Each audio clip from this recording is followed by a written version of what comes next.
And now, weighing in out of the blue corner, Josh the Punk Thompson. 100%. And on the other mic, he weighs in from the red corner, Big Sean McCarthy.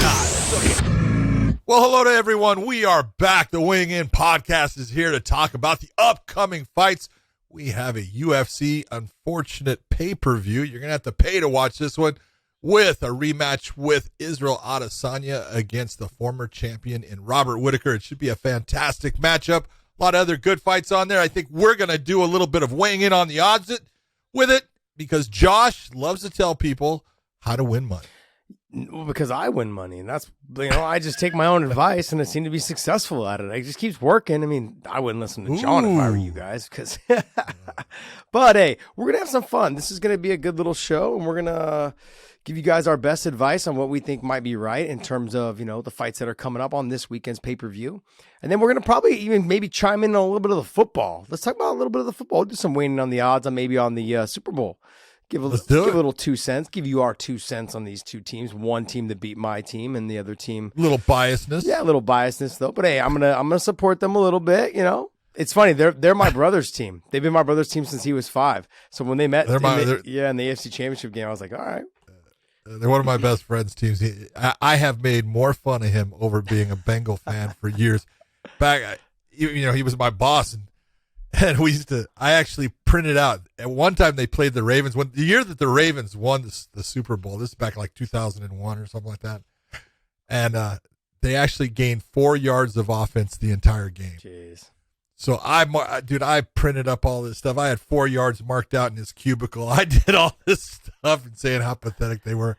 He has put up with my shit. So the fact that his team is now in the Super Bowl, I feel good for and your Tennessee Titans are at home watching from the couch. That's all right. Yeah. Were you a Raiders fan or an LA fan, Rams fan when you lived in LA? Oh, I grew up a Rams fan the whole time. I enjoyed the Raiders when they were there. I rooted for them. And then they went back to Oakland. And I said, see ya. And it wasn't them as the team. It was Al Davis. Just pissed me off the way he was just making money, and it just was wrong. But I've still been a Rams fan the whole time. It's just that since I live in Tennessee, I will root for the Titans over anybody. But then my second team is the Rams, so I'm kind of happy. John just trying to take credit for the Rams being there. I ain't taking no credit. I see it. I had nothing Total to do with any bandwagon of it. jumper. Team no to team. bandwagon. Team My team is sitting at home. The Tennessee Titans are sitting at home. I admit that. But my second team is the team that I grew up with my entire life.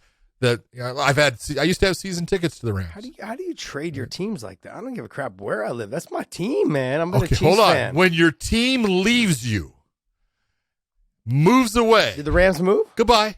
Yeah, they went from L.A. to St. Louis. Oh, that's right. And they went back. I forgot about that. And when they went back, I said, okay, I'll be a fan again. Gotcha. I for some reason, I forgot about that. Yeah. I never really cared for the Rams. So now they're back in L.A. I care for them even less because they're like one of those. It reminds me of just like the Lakers, the best team money can buy. Like they just keep spending. No. Spending. See, that's you're all they saying did. That's such bull. It is. That is just no. Okay, this 1 year. Yeah. This 1 year because Odell Beckham and because of Stafford. What? I don't know. Yeah. Come on. Yeah, pretty much. They have had Cooper Kupp is the teams man, where though. they have built the teams from the ground up. What's that? Cooper Kupp is the man. Cooper Kupp He is a stud. He is a stud. He's fun to watch. Aaron Donald's probably one of the best. The best actual football player there is right now. Yeah, I think I want to say almost of my time. I mean, I'll give Brady his love. I'm going to give Brady his love. But when I'm talking about the position he plays, and I'm saying, man, I mean, I go back. The only other person I can really think that really kind of compares to him would probably be LT. It would be for sure LT. But I'd have LT ahead of him. Yeah, I have LT ahead of him. And Reggie White. And Reggie White. I would maybe put in there. What was his name? Something Randall from the Vikings. Kevin was it? No, Kevin Randall. Was it Kevin Randall? Oh no, you're talking about. No, it was. His last name was Randall. He was great. He was number 94. Yeah, I can't remember. I can't remember. Gosh, man. I wasn't a Minnesota fan, but I was a fan of his because he was a beast. Oh, he's a stud. He was a beast. I'm trying to think of other players that. I mean, obviously, Reggie, to me, Derek Thomas because he had the record for the most sacks. Derek in one Thomas game. He was a phenomenal, but different defensive end, not a defensive. No, end.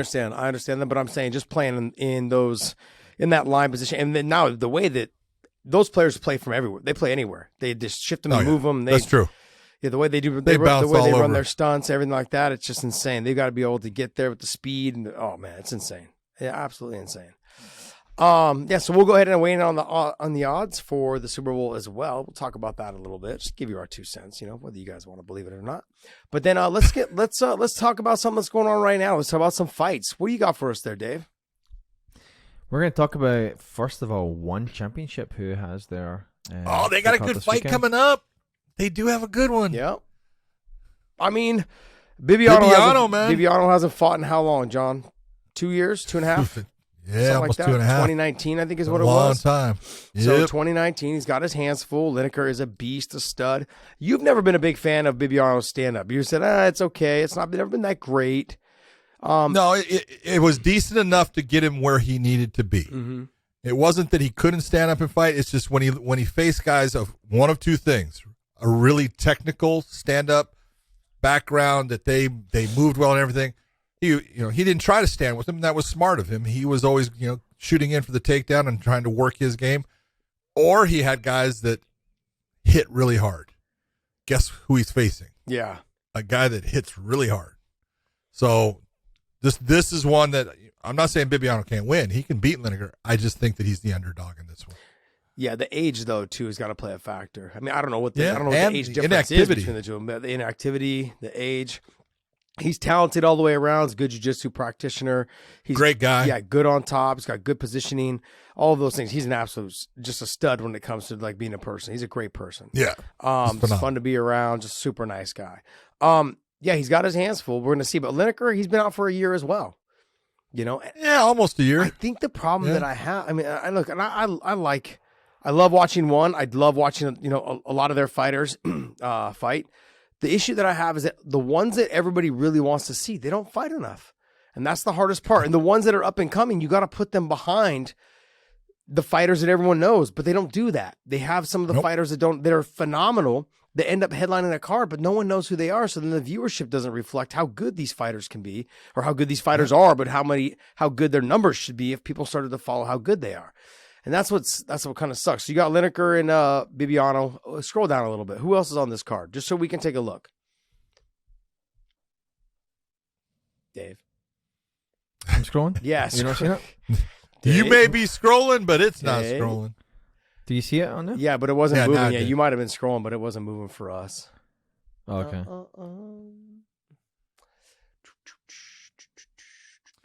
Yeah, you're looking like there's a couple. Dustin Johnson, he's a good stand-up fighter, tough dude. A lot of people don't know who he is and stuff. But again, it's like what you're saying is there's a lot of guys on their cards. Mm-hmm. They're lighter weights, they're flyweights, they're bantamweights. Man, they're good. Yeah. They got a lot of talent, and a lot of them are really good in the stand-up. Yeah. Some of them are just exceptional in the stand-up. They're catching up, a lot of them, as far as their wrestling, and if a guy is able to out wrestle them and get into them and stuff, sometimes cause some of their guys some problems. But yeah, when you get Vertex is on there, so that's good. When you get into these top like Thai guys, Thai style fighters, they're hard to take down. They've got good balance. They've got good clinch. They're good at working you back Really up good into a clinch position. Great foot sweeps. And they normally lack in the boxing area, but then they make up for it with the elbows and the knees as well as the low level. Because they have no head movement. It's None. just straight down the middle. Yeah. I mean, but overall, like and then what's her name? B-Win, she's on there as well. I've never heard of Hequin Lin. I've never heard of her. Who else is on this card? Oh, then I'm not even trying to pronounce his last name, but I've called a couple of his fights when I was working for Win, which was the Soy Omni or Sriracha choke or whatever. Like he's getting obviously a lot older, but still just a stud when it comes to the stand-up. Just phenomenal, puts a pace on, and he gets after it the best he can. But he is getting a little bit older in age, and he's fighting Daniel Williams 3-1. He's just going to look to keep it on the feet the whole time. A lot of low-level calf kicks, and he does get into that clinch. It just starts elbowing. Phenomenal clinch work. But, I mean, overall, I just would like to see them make an adjustment to – this is a good card when you talk about you got Bibiano and Lineker. People know Lineker. The hardcore fans know Bibiano. It's a good card to put some of your top talent under. And I'm hoping that they're doing that so anyone that's tuning in gets a chance to start following some of these younger fighters that are on there. They're in their promotion. Yep. All right, let's That'll be interesting. Let's move on to the UFC. UFC is coming up this weekend with their pay-per-view. We want to thank mybookie.ag. We want you guys to actually hit mybookie.ag and use our promo code weighing in. We've got the Super Bowl coming up next weekend, and we got Izzy Adesanya. Go Yeah, Rams! let's not do the Rams thing. Let's go Bengals. Oh, no. Look at go. you jump ship because they beat your Chiefs. No, If I've you never were been smart and you had bet with my bookie on the Bengals, look at where you'd be today, Josh Thompson. I am so sorry, but I'm not a fan of those type of teams that the best team that money can buy. I'm not a fan of those teams. It doesn't matter what sport it is. I am not a fan. But hey, mybookie.ag, you can go ahead and hit all your gambling needs or betting needs that you would need for the Super Bowl, as well as you got Israel Adesanya fighting Whittaker. That's going to be an absolute great fight. It's a rematch. Cannot wait to watch that fight. That card is also stacked. That will be on Saturday, so make sure you guys take a listen to us on Tuesday when we go ahead and break that all down as well. We will give you our ideas on how you guys should possibly bet, where you should lean, and we will go through on weighing in on the odds and check that out because that will give you guys a good idea of how we suggest you guys go for in-between round bettings, for each round betting, or any way that we think the fight may go. Take our advice, don't take our advice, but we're just hoping you guys use mybookie.ag. Use that promo code weighing in. We want to thank you guys for supporting us and supporting mybookie.ag. Use that QR code right there too. That'll give you a little extra spending cash for your first initial deposit. Mybookie.ag, promo code weighing in. All right, well, let's start right into the main event. You got Israel Adesanya versus Robert Whittaker. It's a rematch, and It is. I think Izzy has said a lot of things in terms of like, what has he done? Has he gotten better? Is he got like some superpower, some super new move, new technique that he has done since the last time he fought? He's just basically counting him out. No, he's just basically saying nothing's really changed. He's still the same fighter. It's not like he's learned, a bunch of great ground techniques. His wrestling, not training with the Olympic teams in wrestling to get me to the ground. I mean, he pretty much is the same guy. Maybe his mindset is different, which is very important, John. Hello. Super important. It's everything. We talk about it all the time, and, you can't say anything is 100% as far as, the sport of MMA. Physicality means a lot, but it's the mind that runs the machine. The body's the machine, and the mind is what is the computer board that is making it run. And when that is not right, the fight's not right. You don't fight right. You make mistakes. You overextend. You're trying too hard for the big knockout. All these things, and they just tend to compound, as the fight goes on, and these things are adding up that they're not working.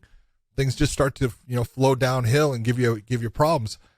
I think Robert Whittaker has done an outstanding job of coming back from that loss against Israel and putting on, 3 great wins. You can take a look at the people he's fought. All, I don't know why people don't give Darren Till enough credit, but I mean, he just is a tough dude, especially in the stand-up.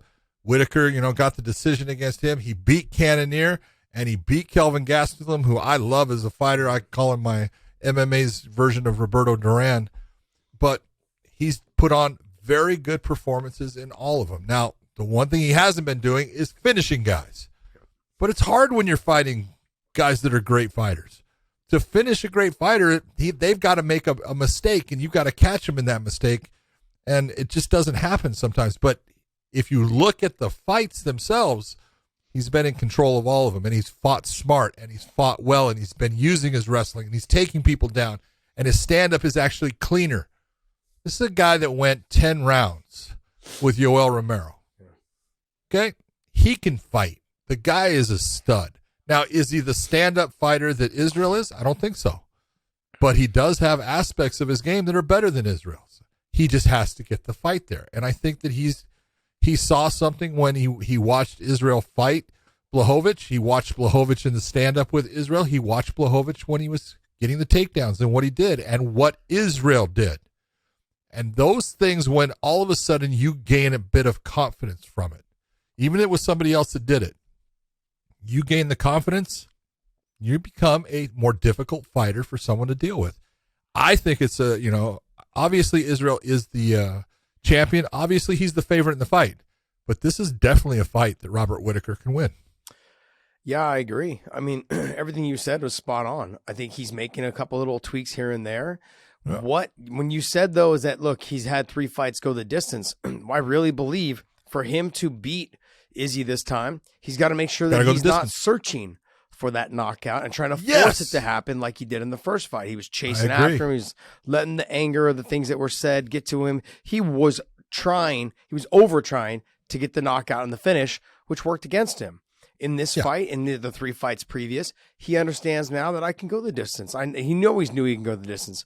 But it's a matter of just not going out there and chasing after it, trying to make it happen for the fans and for the promotion, and do what's best for you and getting that win. And doing that win and getting that win, you become the champion. There's a lot of pressure on yourself to go out there and perform. But going out there and getting the win over Izzy is way more important. So if he can just make sure that he stays focused 100% of the time throughout this fight for 5 rounds, I think you may see him walk away with the title. Don't get me wrong. He's going to get into some exchanges. He's going to have to bite down on the mouthpiece a couple times and get after it. But he's going to have to be smart about how he circles out. He's going to have to be smart about making sure that his hands are up, and things are in position to where he can circle out, hit the shot, circle out, keeping covered. All of those things will play a factor. But I really believe that a more, I wouldn't say focused, but he's just going to be more relaxed, it will be more focused. He's not going to let the things happening right now start to get to him coming into this fight like they did the first time around. He is composed. He will fight composed. He will pick and choose his shots. He will look for the takedowns. If they're not there, I don't think he's going to force them. He will fight a lot smarter fight. And there's a good chance that he can get this win. I really think the big thing you got to look for is you got to look for his footwork, and you got to see that he's not leaning in to try to reach, because Adesanya has that reach advantage. And when guys are tall and have the reach advantage, a lot of guys will kind of lean forward and try to kind of almost lunge towards their opponent. You can't do it. You got to move your feet. You got to slide your feet into him, continue to slide your feet. If he does that, he can get inside of Adesanya's game, because Adesanya at range, he's trouble.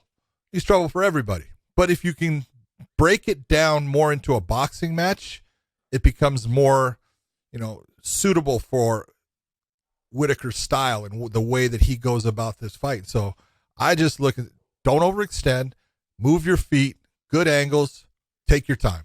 Yeah. That's the way to win the fight. No, I agree. Got to get him fighting off that back foot, kind of stepping backwards. If he can do that, I think he's got a good chance of getting the takedown, as well as keeping him guessing once he does start chasing the takedown, keeping him guessing on the feet. Next fight, you got Derek Lewis, Tai Tuivasa. Look, we got a lot of flack in the comments about us not talking about this fight. I said, guys, calm down. Tuesday's coming. Okay, Wednesday, whatever. Wednesday morning it'll drop. We never talk about it normally until we talk about the main event usually. Calm down, guys. It's coming. Okay? Calm down. We're here. I love this fight. This is going to be a great fight. I think if Tuivasa fights a smart fight, doesn't try to get into that brawl, and just sticks and moves, maybe even and crushes the space, fights him in a phone booth, I think he's got a better chance in a phone booth than he does on the outside. Because Derek Lewis, he'll throw 1-2, but if he touches you at all from distance, he's going to smother you and try to finish you. And he's going to wait probably till the last minute and a half of every round to try and get you out of there. And so you just got to, I think if I'm tied to Tuivasa, just keep that chin tucked. Don't get into too many big exchanges. Hit him with a couple big shots and then get out of range. Or, get out of range or circle out of range. And also don't be afraid to even just try to snatch the leg. Snatch, lift, don't get it, go back. Go back to the hands. I just think it will make Derek Lewis he'll have to think a lot more, and it'll make him hesitate just a tiny bit more to let the hands go. If he overreaches and lunges, and Tai Tuivasa is able to at least touch the leg a little bit, try to snatch, make him think about it, I think it's going to change how Derek Lewis fights a little bit. I agree with you. I said this wrong last time. I don't know, it was our last podcast, but I think a couple before. This will be I'm going to say it wrong again. A slobber knocker. Yeah. No, that's right. You got I a think I lot, said man. You got a lot of flack in the comment section. I think I said snobber blocker or something like that. Well, there was another thing But- where one of the fighters that missed weight, and it was the other guy. Oh, that was because I listened to the damn commentators. They had said it backwards, and so yeah, it was Arosa made weight, Yep. and Peterson did not, which was nice that Arosa won because I hate when a guy that doesn't make weight gets the win. You Yeah. know, he should have had to work harder to make the weight, but. This should be one of a slobber knocker. I mean, you're talking about two guys that have big power. I think that Tuivasa, the difference between the two is this. Derek Lewis is stronger. He's a stronger guy than Tuivasa. I think I know on the ground he hits harder. I think he's got more power than Ty, but it's not that Ty can't hurt Derek. The real difference that I see in this fight for Ty is better at taking damage than Derek. You see Derek respond to being hit a lot. Sometimes he gets hurt, he'll bend over, he'll turn his back, he'll do a lot of things because he doesn't respond to being the guy that's getting hit, that well at times. It bothers him, and he does things that put him in a bad position where Ty, if Ty lands that left hook, man, he can definitely put Derek in a bad position. This is in my opinion, I mean, yeah, Derek Lewis is going to probably be the favorite in it, but this is a pick'em fight. Yeah. Both guys have power. Both guys are just good at what they do, and neither guy can end up underneath. Yeah. If one of these guys ends up on their back with their opponent on top of them, the fight is just about over for them. They're usually not going to get up. It's not good, and they're going to get pounded. So this is a great fight. I know Derek is ranked 4 and Ty is ranked 11th, but I think it's very close. Yeah, it should be a fun fight, I think, for the fans. Do you think when we go into the weighing on the odds, what do you think the over-under on this is? I would bet that Derek is like a minus 180 is what I'm thinking. No, but on the over-under, what do you think? A round and a half? Oh, over-under? Well, I'll tell you what. It'll probably be a round and a half, but I could even see it being 1 round. Yeah. Where they say, no, we're going to go 1 round. Let's see how people bet on it. So it'll be interesting to see. Jared Cannonier, Derek Brunson. This is the fight we talked about this last week because of Strickland.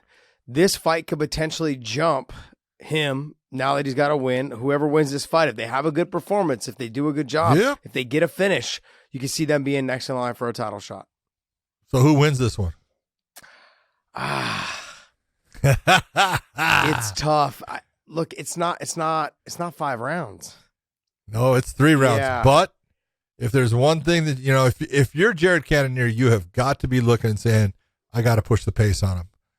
I got to take and make Derek work. Derek in the first round is a monster. He is a good wrestler. He's got power in his hands. He gets on top of people. He does a lot of damage, but he does tend to get tired in the fight, and he does tail off.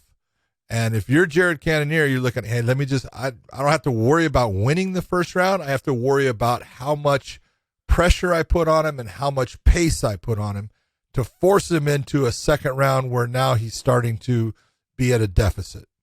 And I look at this is a fight where it can be won off of pace. Jared Cannonier has got good stand-up. If he can keep himself on his feet and make Derek work, shut down some of those takedowns, he'll have a good night. I've always said this, when you got a wrestler who can wrestle like Derek Brunson, they're so hard to beat in a 3-round fight. Absolutely. And I get it. I understand setting the pace, getting after him, making him work. But Cannonier is not off of his back. I don't know how active he's going to be off of his back to make Derek Brunson work that much, considering Derek Brunson is so dominant from the top position. He gets on top. He's good at controlling the position. He's good at doing work.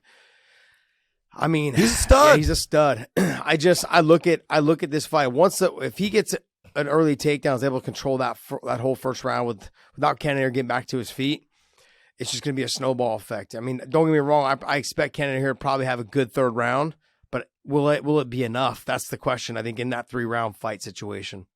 Yeah, that's where I look at it. No, I agree with you. If Derek can control the pace, be on, get the takedown, be on top, control the pace, it's Derek's fight. Yeah. But Cannonier's got the ability. He's got good stand-up. He's got good power in his hands. He's got good foot movement. He's just got to stop the first couple of takedowns or make him work incredibly hard to get him and then work your way back to just do not let him rest. Do not let him settle. Good. All right. Marcelo Rojo. The Matrix. Go ahead. Kyler Phillips. I love Kyler Phillips. He's good. He's fun to watch. He's taking on Marcelo Rojo. This is a good matchup, but I like Kyler Phillips in this matchup. He's tough. He's quick. He's good. Like everywhere, he's good everywhere. But I mean, he's phenomenal in terms of like what he does on the feet, And so I look at him and I'm like, he's like kind of that guy that I had seen when he. Can you click on him? Who was his last fight? I watched his last fight and I remember just thinking to myself, I can't wait to watch him fight again.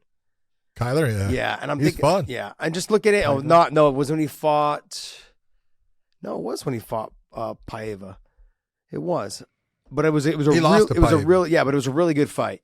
And I was thinking to myself, I'm like, man, he's gonna be one of those young kids that just kind of comes along. They should be trying to build him up. He's fun to watch fight. I think that I think he'll end up having a good night. Well, he had that big win against Song Yadong. Yeah. And that was a good fight. And they were at times just unloading on each other and stuff, but he's got a great ground game. He's got a good stand-up game. He's got good wrestling. The guy has got the full package. He's fun to watch. I think that, he's going to be a hard person to beat in this matchup. Good. Let me see the next one. The best one. Bobby, the King Green against Mr. Hasparat. I like this. This is the way you set up your main card. I like this card. But how is this? I get it. This could have been one of those. This could have been a fight night main event. I would have tuned in for this one as a fight night main event. I get putting them on, opening the main card. Probably not even opening the main card, right? They're probably. Yeah. Would it be Arlovsky's not, main or is card. Arlovsky the main event? What? He's a prelim. Arlovsky will be a main event on the prelims, is what you're saying. Okay. Well, unless they switch it. Bobby, man. I'm a big fan. I've always been a big fan. He's fun. I fought him. He's tough. He's just fun. Like, he does something in the sport that, give me somebody else that can do the shoulder roll like him. Give me somebody else in the sport that does it. Oh my God. That does it as well as him? Yeah. Nobody. Yeah. Not in our sport.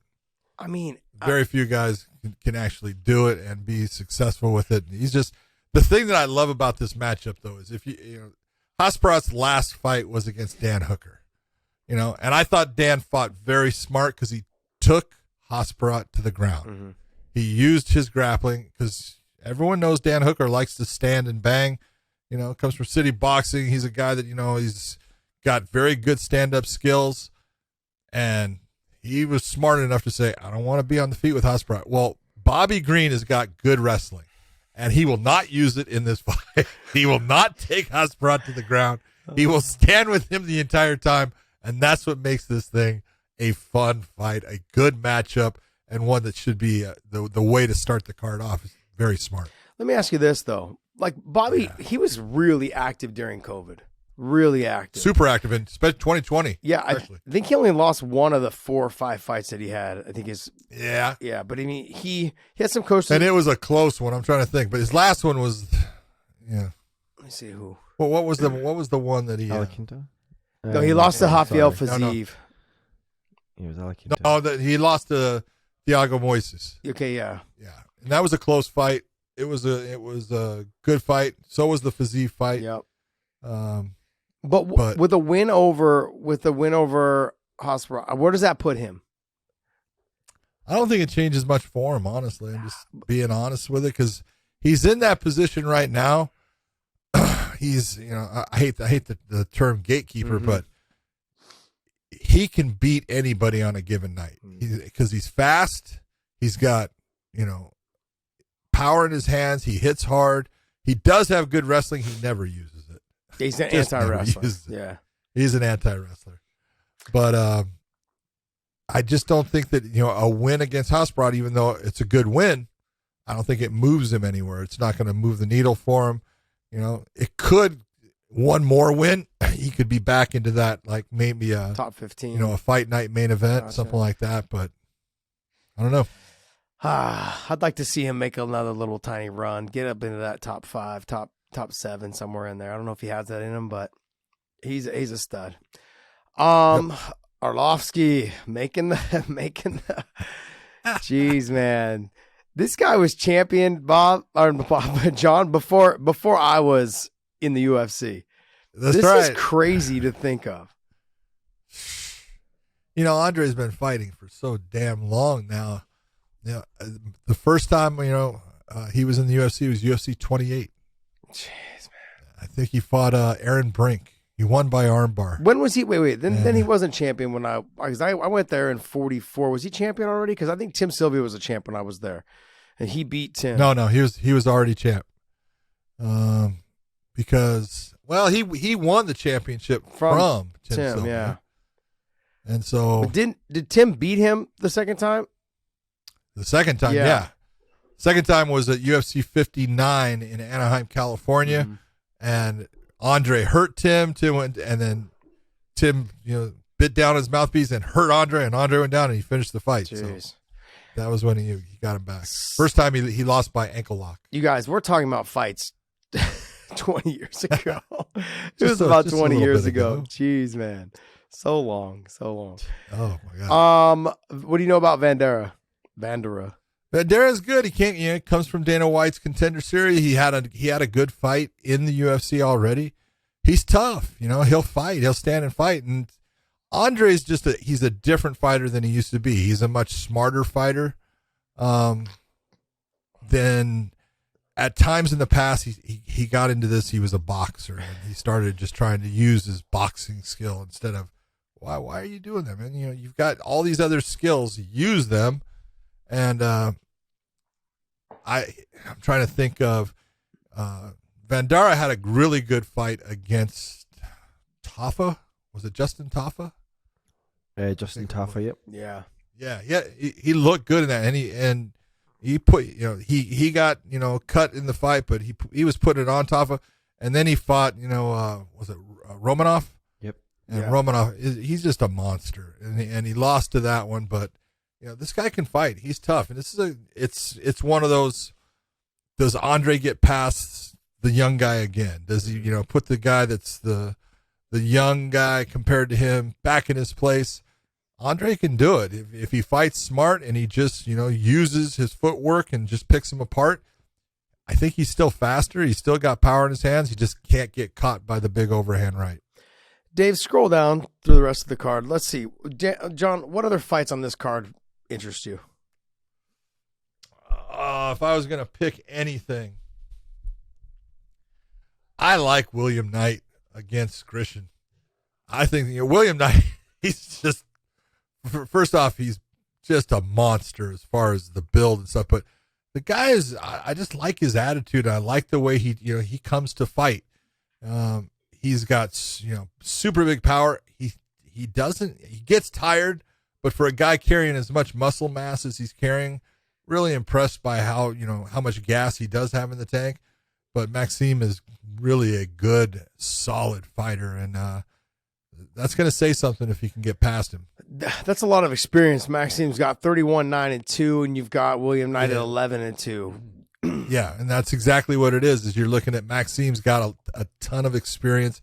He's the more technical fighter by far, but when you get touched by Mr. Knight, it could be night. So it's fun to watch. In his picture here, he's got it looks like a Santa Claus hat on. Yeah, what is that? It looks like maybe it's a maybe it's a king's hat. That's as a king's crown. Yeah, like a king's Is that a crown? Yeah. Oh. Back to the card. Is there any other fights on here that really get to you? Alex Perez against Schnell. Matt Schnell is good. You talk about a guy with great stand-up, man. Movement. The guy is fast. He just, in and out, slices and dices. It's a good fight, both, for both. When Perez, had the loss against Figueiredo, got that championship, spot and then lost by guillotine quick, and I know he's disappointed in it, but that is a great matchup because Perez on his feet is good and Schnell on his feet. They're both just explosive, fun to watch, fast. That's a great matchup. What about Alex Hernandez and Renato? Should be a good fight. It should be. I mean, but you never know. I never with Renato, it's a matter of which one shows up. Which guy exactly? Because there's times when you watch him and you go, God damn, man, he is just on fire. That dude is. Look at the movement. Look at the selection of techniques he's using. His ground game is good. His stand up is freaking dynamite. His Muay Thai is good. And then you'll watch him in the next fight, and it's like, what happened to that guy? Yeah. You know, he's coming off of a good win, I know, but I think technically, if I'm going to look at it and say technically, I think that Renato is the better fighter. I think he's got more skill set than Alex Hernandez does. But Hernandez, he believes in himself. He's strong. He is fast. I'll give him that. He's got quick hands. I just don't think he's got as much of a complete game as Renato. Yeah, I agree with you. Like when we talk about your mental strength, Renato sometimes has it and sometimes he doesn't. There's times where you watch him fight and you're thinking to yourself, you should be mopping the floor with this guy, but yet this is a close fight. What's going on? And there's times where you're like, man, this can be a good fight. And he comes out and starches somebody or, and finishes. Yeah. And you're like thinking to yourself, where's this fighter every single time? And his body style and his ability, he should be up in that top conversation in the top, say 7 to 10 every single time. But we don't hear that from him because he has just mental collapses when it comes to certain opponents. And Alex Hernandez, you could be the same. The same could be said about him sometimes. He's fought a couple people and he's just had mental collapses during the fight. He tries to push too hard for the fans, tries to go out there and like let everyone know how good he is instead of just letting his work speak for itself. Because when you go out there and start throwing more stuff than you're capable of and start getting yourself tired, your opponent's just thinking, I see what's going on. Like, you're trying too hard. And if I survive this, it's over. And Hernandez has had some problems where he's kind of just slowed down so much. He's taken so many shots, in those big exchanges that he tends to slow down so much that his opponent can take over, then he's not the same fighter because he gets sloppy as he gets tired, like most fighters do. But he'll get tired a little faster because he lets a lot of things out in that first round. He tries pushing it so much to the point where he ends up compromising everything that he knows in terms of technique. So I look at it the same way. Renato's got a good chance of getting the win if he just stays tight with his defense, sticks with what he knows, doesn't try to do anything crazy, and just let the fight carry on. By the second and third round, he should be able to take over. But we'll see. Hernandez is one of those young kids that just believes in himself, believes that he can continue. He does believe in himself. Yeah. Should be a good fight. Yeah. I thought when Moicano when he fought Fiziev, I thought, wow, that's going to be just incredible. Both with really good Muay Thai. This is going to be something. But Moicano's got a ground game too, and he just didn't show up in that fight the way I thought he would. It was, and that could be because Fiziev is so good. It just at that time it just wasn't his night. But I think this is a great matchup for Moicano, and he can have a very good night against Alexander Hernandez. All right, guys. Well, hey, that's going to wrap up our UFC talk, and we're going to jump into weighing in on the odds. We're going to give you guys our breakdown and our perspective on what you guys should maybe be looking for if you guys are looking to play some bets on this weekend's pay-per-view.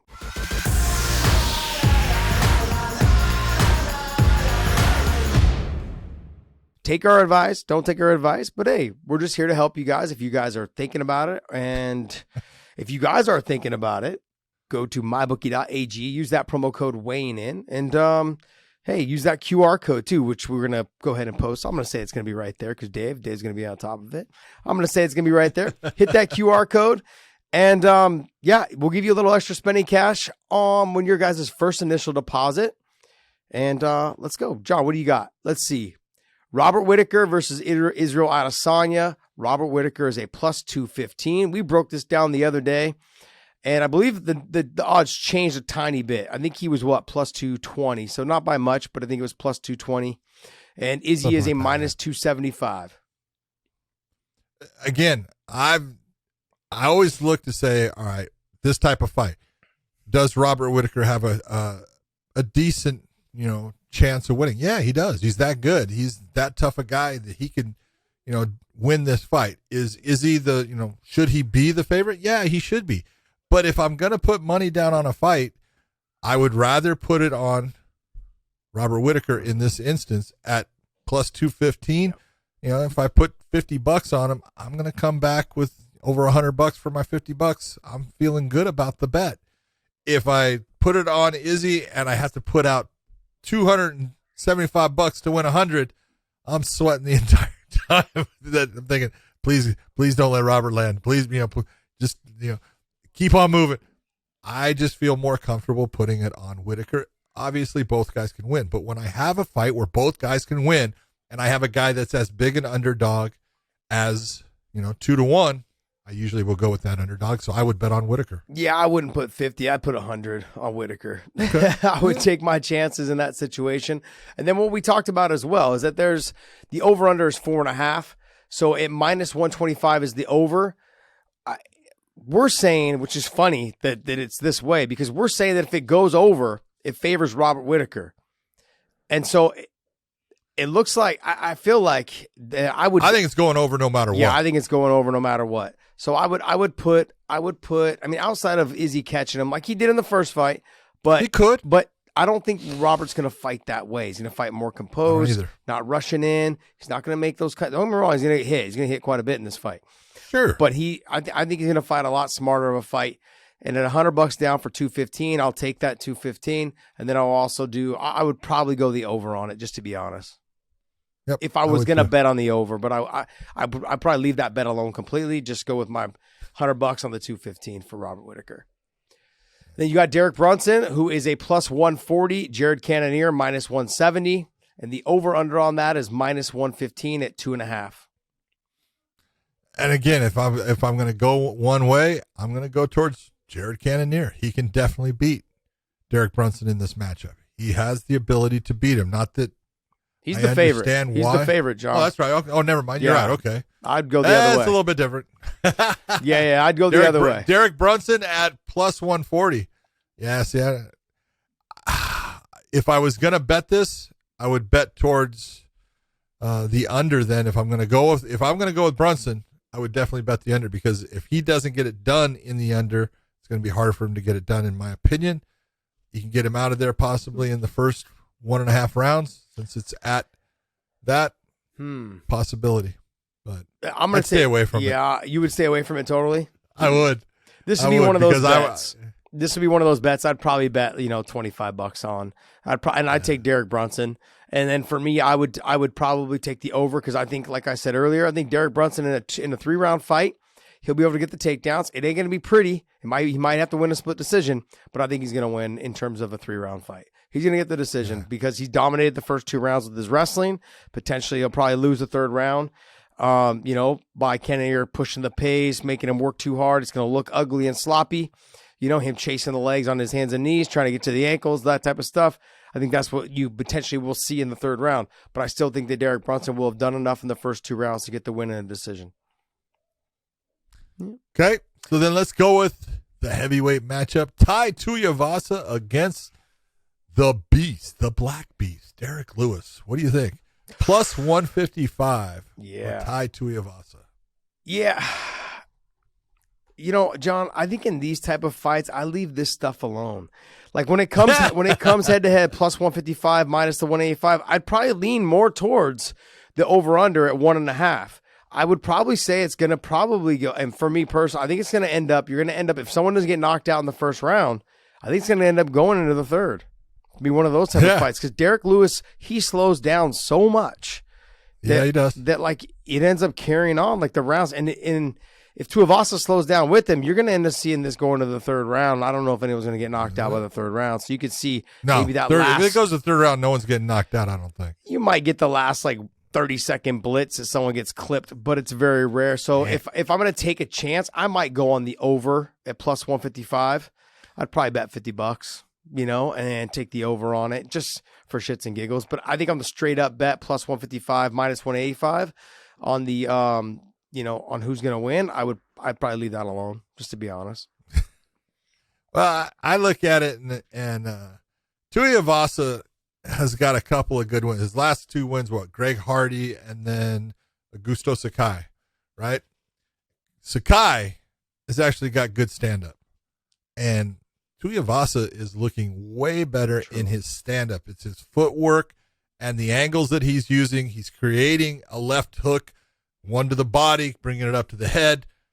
I'm going to go with the plus. I'm going to take the plus 155, and I would put a little bit on Tai Tuivasa. I'm not saying that I don't agree that Derek Lewis is the favorite in it, but I believe that Tai can beat him in this fight, and so I would go with Tai. Yeah, what you're running into, I think, John, is that like we said, if someone doesn't get the finish in the first round, you could end up seeing like this thing go to the judges, and it's like one shot, 1-2 jab, with like nothing really, not a whole lot of action going on. I could see that first round being a barn burner of a fight, but I could also see after the first round or after those first 2 big exchanges, it being a snooze fest. As much as I love watching both these guys fight, I mean, we've seen it happen several times with heavyweights that are pretty big on the scale, in terms of cutting weight to get there. Both these guys are pretty big on the scale. They're pretty big. Well, I think that's the whole card right there. I thought Bobby Green was on here. Scroll down to that. Wasn't Bobby Green on this? Yeah, the opening. Oh, there they are. Right there. So you got Bobby Green at minus 145. You got Nasrat at plus 115. Over under is 2.5, and it's minus 225 on the over, plus 185 on the under. Yep. Ooh. Yeah, this is going to go the distance. I have I believe it's going to end up going the distance. Good chance. Yeah, I'm surprised that Bobby's favored, to be honest. Not that I don't think I think he's right there. But if Bobby's going to use his wrestling, I'd be saying, okay, let's go. But Bobby's going to stand. He's not going to do that. He's going to stand right in front of him. He's going to get into these exchanges. He's going to get into these punches, and I would probably still go with Bobby, just to be honest. That's a little homer in me though, so don't read too much into that. Yeah. But I would probably do the 145. I'd bet the 145. So would I. Over for Bobby. Just the amount of experience he has in fighting top level guys, and just how active he's been as of lately. Just fight after fight after fight. He's seen it all, and he doesn't seem to be slowing down. I mean, he's gotten better, like in terms of shifting his game a little bit, and he's gotten better. I mean, don't get me wrong. He lost to Fazeev. Okay, it's like a tough fight on the feet. But he had some. It was a great fight in the third round. He won it. Yeah, he had some good. He had some good moments in that fight for sure. Well, who are you taking? I'm going to take Bobby Green in that matchup. But the one I want to know about from you is Matt Schnell against Alex Perez. Alex Perez minus 390, and Schnell is plus 315. Bob, I'm just John. I'm just not. I keep calling you Bob. Why am I calling you Bob? Bob. Bob and Weave. Bob and Weave. I keep calling you Bob. Bob and Weave. CTE, guys. Ladies and gentlemen, you guys just witnessed it for the real. No, it's witnessed it one more time. One more time. I'm not betting on that. I would. You would. See, that's one I would just put. Even $20. I'm going to put it on Matt Schnell. I'm not saying that I don't believe that Alex Perez is not the favorite, but Schnell is so good in the stand-up along with Perez, and the fact that Perez hasn't fought since his loss to Figueiredo. He hasn't fought, so it's been over a year, and I look at that fight and I go, look, Matt Schnell can win that fight. He's not going to win it by knocking out Alex, but he can win it by being technically better and in and out and the movement and all just volume. And I think he has a chance of it. So I would definitely put a little bit on Schnell with those kind of odds. Taking a chance. Yep. All right. Well, hey, that wraps up our waiting on the odds. Hopefully you guys enjoy. Oh, no, it doesn't. It doesn't. Let's pull up some of that Super Bowl. Let's go. Let's pull up some of that Super Bowl action. Oh my goodness. Oh, here we go. Here we go. Podcast Dave has to do some work now. Let's soccer? go. And It's under called soccer. Oh my gosh. Soccer? Oh my gosh. There we Jeez. go. All right, here's your You're an embarrassment. Super Bowl. I don't know how to read it, so it looks like Okay. Chinese to me. Yeah, you just don't know how to read. That's the problem. Los Angeles. I mean, this is pretty much Los Angeles is minus 105, and Cincinnati Bengals are minus 115. Let me see. You have the money line on it is minus 190 to the money line. Rams. Yeah, the money line on it is minus 190 to the Rams, and then plus Well, you're looking 455. at it's 4.5 Yeah, points. With the Rams, you got to give up 4.5 points.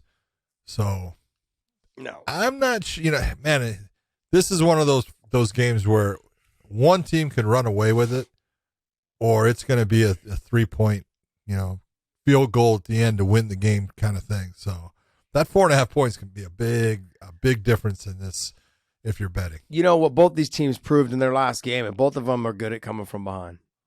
Yep. That's the biggest thing. The Chiefs both were ahead did. by 21 or something like that, going in 21, 18. yeah, something like that. 18. And then the Rams were behind also from the Niners, I think, by a lot. Yep. And they ended up both coming back, getting the win. But if I'm gonna do this, I'm gonna say more.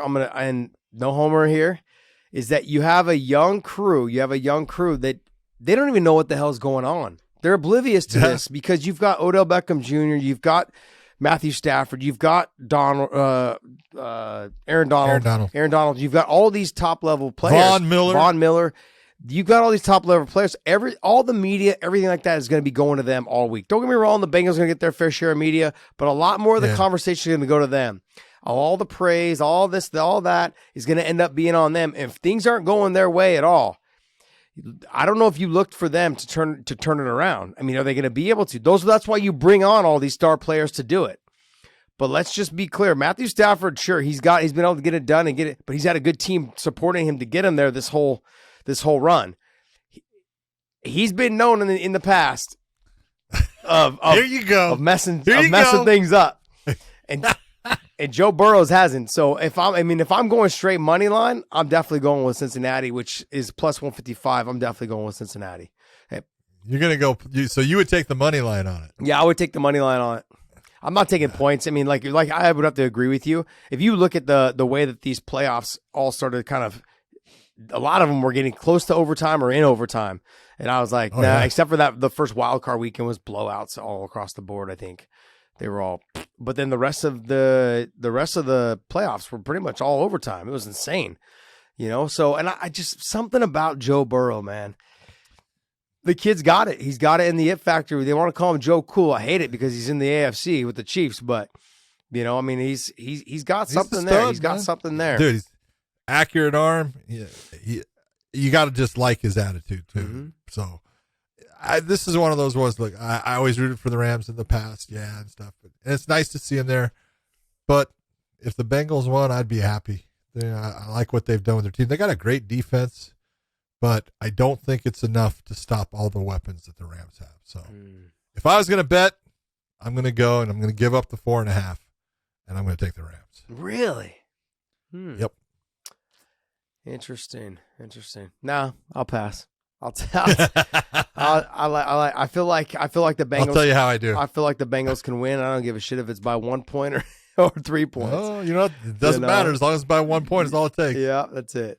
All right, guys. Well, hey, that's going to kind of wrap up and conclude our waiting on the odds. Hopefully, you guys enjoyed it. We had a little fun there with the NFL and the Super Bowl. So, we'll do that later on as well for the NBA Finals and some other things that are coming up as well. So, we want to thank you guys for listening to us through there. Go to mybookie.ag. Use that promo code weighing in, and there's a QR code that are available as well. Click on that. They'll give you some extra spending cash for your first initial deposit. We want to thank you guys for supporting us as well as supporting MyBookie and continue to watching us here at the Weighing In Podcast. Big John and I are very thankful. And we're going to click over to Dave. Dave's going to give us Podcast Dave. Dave's going to give us some more information. Let's go podcast it. Yeah. I'm gonna go ahead and chime in to you. Come on over, buddy. Give us some news. Let's talk about Anthony Pettis is launching his own MMA promotion called Showtime Fighting Championships, not to be confused with Showtime Boxing. No. Look, I think it's a wonderful name, man. I think it's perfect. Not just because it's his, how he uses his nickname, but I think it's perfect. It makes a lot of sense. Showtime Fighting Championships. I mean, it makes sense. I don't know who he has on the card, but I just really want to wish him nothing but the best. That's it. That's all that matters. That's really what it comes down to is when these fighters are starting these things, these are all things that I had thought of, like not just me. I'm sure a lot of fighters have thought about starting their own promotion.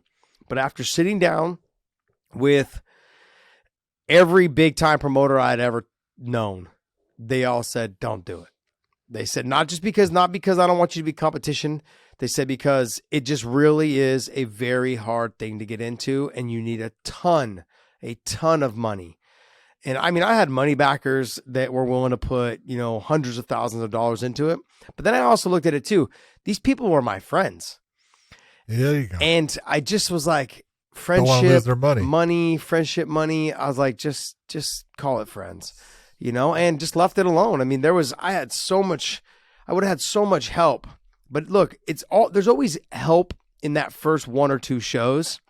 But then after that, it's like, hey, we're not seeing what we thought we were going to see, or the fights are not as good, or there's more headaches than they thought. It's a lot more dedicated to time that they thought. And it becomes very difficult to keep a promotion going.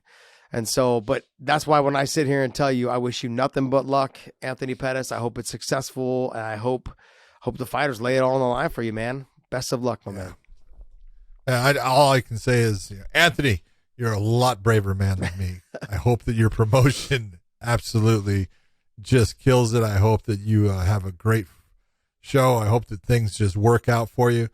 But man, promoting is not easy. I tell people all the time, and this is what you got to think about. It's easy to look at the UFC and go, look at all the money they're making. Okay. I made it a point to always work for small time promoters and do the small shows because they're important. Yeah. And those guys they're putting it on the line because, everyone's getting paid. Even me as the referee, even though it wasn't a lot, I got paid. Every judge got paid. The commission got paid. The fighters got paid.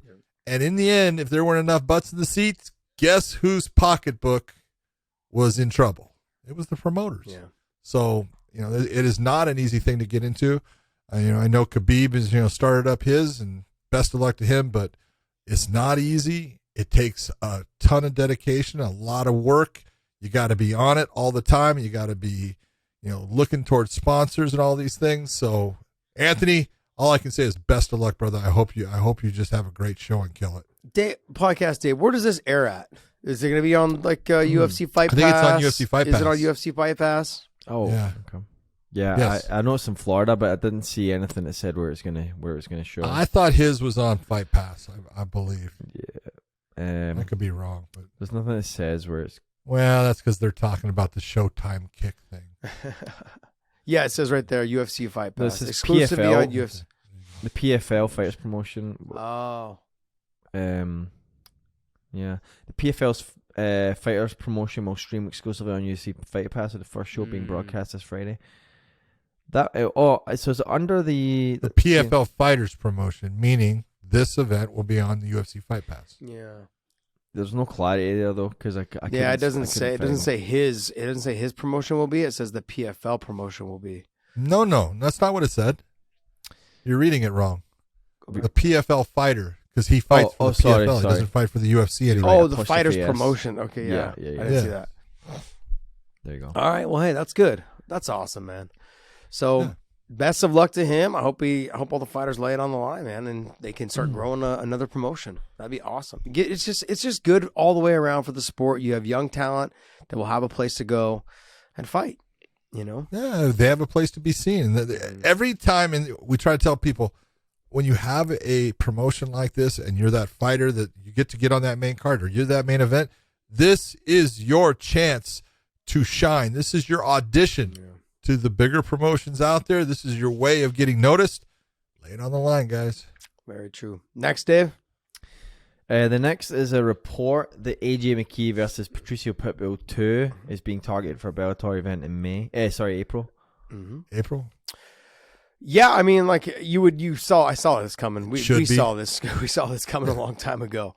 Patricio being the one of the pillars of the organization. He's been around for a long time, double champ, that type of situation. He's now just focused on, getting his title back at 145. He vacated the title at 155. His brother then went on to win it against Peter Queally.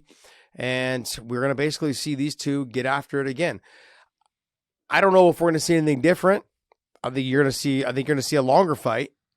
But it's going to be a different. I would hope so. I think you're going to see a different style of fight. I think AJ is going to continue to fight the way he fights because that's what AJ does, But I think Patricio is going to fight a little bit different. There's going to be something in there that he has a way of coming out with good game plans. He has a way. Look, when he fought Benson, he came out with a good game plan, and was having success. When he's fought Chandler, he came out with a good game plan. He's had success. AJ, you could tell right off the bat, the speed was a factor. I think he's going to go ahead and try to figure out the remedy to that. The speed and the range, but I think the speed was the biggest thing. That first combination that he threw was fast. And I don't think he realized how fast it was until he was in there. How fast AJ was until he was in there. So he's going to go back to the well. He's been back at the gym trying to get back on track and how to remedy that situation. And I think he'll have a good idea. I don't know if he'll be able to do it for 5 rounds, but I think he'll have a good idea. It's going to be a much more contested fight than it was the first time. Yeah, and this is one of those ones, I talk about all the time. When you have, like Amanda Nunes losing her title to Juliana Pena, it makes sense to give her that immediate rematch because she was the champion for so long. Well, this is the same thing with Pitbull here against Mckee. This guy's been a pillar, as you said. He was the double champ. He's like a 4-time featherweight champion. I mean, the guy has done it all in that weight class. He gave up his lightweight because he says, I'm focusing just on getting my title back. This is a fight that needs to be a rematch. It's a great rematch, but you're absolutely right. Pitbull's going to have to go into this with a fresher understanding of the guy that he's fighting. And that speed and the length is going to be a major factor that he has got to get past. He's got to figure out how to get past both of those things for him to get a victory against AJ. He can do it. He is a experienced, knowledgeable fighter. He's tough as hell. But when you're fighting the younger, faster guy, this is what happens, Not easy. Not easy at all, man. And so I'm glad they're going to give him his shot right away. He deserves it. I mean, I look at Patricio. John, there could be a case made that, like, he could jump into the bantamweight tournament. I think a little bit of nutrition and some diet. I mean, he's not a big guy. Like, he's thick. He's muscular. No, he's thick. He possesses a ton of power. But, I mean, he could, like, with the nutritionist. No, like the way people used to look at Jose Aldo. And they look at, like, that's how I kind of looked at Patricio. I'm like, he carries the muscle, but he can make it with a good nutritionist and be down at that weight class. And I look at that weight class and I'm like, all right, I don't know. I mean, I don't know who would beat him. Don't get me wrong. Stotts is tough. Magomed's tough. I mean, you got good fighters. Horiguchi's tough, but I just the power he possesses, his wrestling ability that he possesses. I mean, tough stuff. I mean, but again, and I always go with this: dropping down in weight, guys are only faster. Yeah, they're only faster. I'm not saying that Patricio would have power; it would be there for him, but guys are faster, and it's tough. If there's one element that I always say is the toughest thing to deal with, it's speed. Yeah. Speed kills. We say it all the time, and there's a reason for it. If you can't touch your opponent because your reflexes are not fast enough to get in and to deliver that shot the way it's supposed to be delivered, and it's barely glancing or just touching a little bit, and it's not having any effect, man, makes for a long night. Yeah, you could look at Speed's a bitch. You could look at it too. Like if you're having a hard time dealing with a 45-pounder with this speed there in AJ Mckee. Now, don't get me wrong, he's extremely fast, super athletic. His movement and everything like that comes from different angles. But the guys at 35 are going to be about the same speed then, or if not a little bit faster. So you got to deal with that. All right, next. All right, let's wrap up on this story. Dana White posted a picture of Kamaru Usman's hand after surgery, or during surgery, I guess, because it's wide open. So, nasty picture, but I wonder if it's an indication. What's nasty about it? Oh, John, come on. All right, everyone, I want to talk to you about going on the internet because, man, I have had some terrible things happen on the internet. Did you know that browsing online and using incognito mode doesn't actually work for your privacy. It doesn't do anything for you. That's right. Without added security, you might as well give away all your private data, all the things that are on your computer to hackers, advertisers, all that ISP and other prying eyes that are out there. You're giving away your stuff. So that's why I now use IPVanish, VPN, to make it easy to stay truly private and secure on the internet. It is the best. IPVanish helps you safely browse the internet by encrypting 100. I mean 100. That means all of your data. This means that your private details, your passwords, the communications that you do with your friends, with your people that maybe you don't want people to know about, all the browsing history that you do, looking at Google, all that you stuff. have something to hide in your browsing history? Seriously? What do you hide? I got nothing to hide in my browsing history because most of it's on how do you do this? But seriously, these are the kind of things that people can pull up. And that's why sometimes you'll look at your phone or you look at computer and it's all of a sudden putting something on the screen that you were just kind of looking at. It's the same kind of thing. That's because they were checking on you. They were getting into what you're doing. And you don't want anyone doing any of that. You can use IPVanish on unlimited devices. That means your phone, your computer, your iPad, all of it, without sacrificing any speed on any of it. All of this, even devices like your Fire Stick, you can put it on that. That's what it's there for, is to protect you when you are streaming media, whether you're at home, in the public, you're in a hotel, doesn't matter. I don't go online anymore without using IPVanish. IPVanish is offering an incredible 70% off of their yearly plan for our listeners right now with a 30-day money-back guarantee. That's like getting 9 months, 9 for free. You got to do this. Think about it. IPVanish is super easy to use. All you have to do is tap one button and you're instantly protected. You won't even know it's on. Stop sharing all of your information to the world when you stream. Everything you search for and everything you buy. Take your privacy back. Be in control of the people that are out there trying to steal your stuff. This is unbelievably important for you to protect you, your family, from people out there that are going to steal things from you. Take your privacy back today with the brand rated 4.6 out of 5 on Trustpilot. So go to IPVanish.com/weighing in and use the promotional code weighing in and claim your 70% savings.